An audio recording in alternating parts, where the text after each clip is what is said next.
ខ្ញុំកំពុងតែដឹងអ្វីម្យ៉ាងជាមួយនឹងអ្នកទាំងអស់គ្នាខ្ញុំដឹងថាអ្នកទាំងអស់គ្នាកំពុងតែនឿយហត់ខ្ញុំដឹងថាអ្នកទាំងអស់គ្នាកំពុងតែតស៊ូ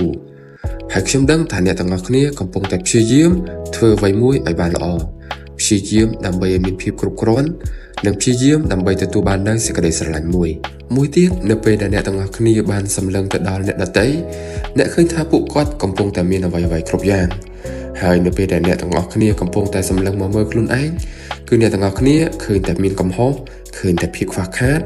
ហើយអ្នកទាំងអស់គ្នាតែងតែគិតថាខ្លួនឯងខ្សោយជាងអ្នកដទៃទៀតផងប៉ុន្តែនៅត្រង់ចំណុចនេះខ្ញុំចង់ប្រាប់ដល់អ្នកទាំងអស់គ្នាថារាល់កំហុសនីមួយៗគឺជាភស្តុតាងដែលធ្វើឲ្យយើងមានការព្យាយាមគុណវិបត្តិឬក៏បញ្ហានីមួយៗគឺធ្វើឲ្យយើងមានភាពរីកចម្រើននិងមានការអភិវឌ្ឍវាមិនមែនជាបញ្ហាដែលយើងនឹងត្រូវយកវាមកគិតជារៀងរាល់ថ្ងៃនោះទេដូចនេះចូលប្រឹងប្រែងបន្តមិនមែនដោយសារតែយើងមានបញ្ហាហើយត្រូវការជួសជុលនោះទេប៉ុន្តែដោយសារតែយើងមានតម្លៃនិងស័ក្តិសមនឹងទទួលបានវាពាក្យថាការស្រឡាញ់ខ្លួនឯងមិនមែននៅពេលដែលយើងល្អឥតខ្ចោះនោះទេប៉ុន្តែនៅពេលដែលយើងមានបញ្ហានៅពេលដែលយើងដួលនៅពេលដែលយើងព្យាយាមហើយនៅពេលដែលយើងរីកចម្រើនដូចនេះអ្នកទាំងអស់គ្នាគួរតែក្រឡេកមើលខ្លួនឯងម្ដងទៀតមិនមែនពេលម្សិលមិញនោះទេប៉ុន្តែនៅពេលឥឡូវអ្នកនឹងឃើញអ្វីដែលអ្នកកំពុងតែឃើញក្នុងនោះអ្នកនឹងឃើញមនុស្សម្នាក់ដែលក្លាហានមនុស្សម្នាក់ដែលរឹងមាំ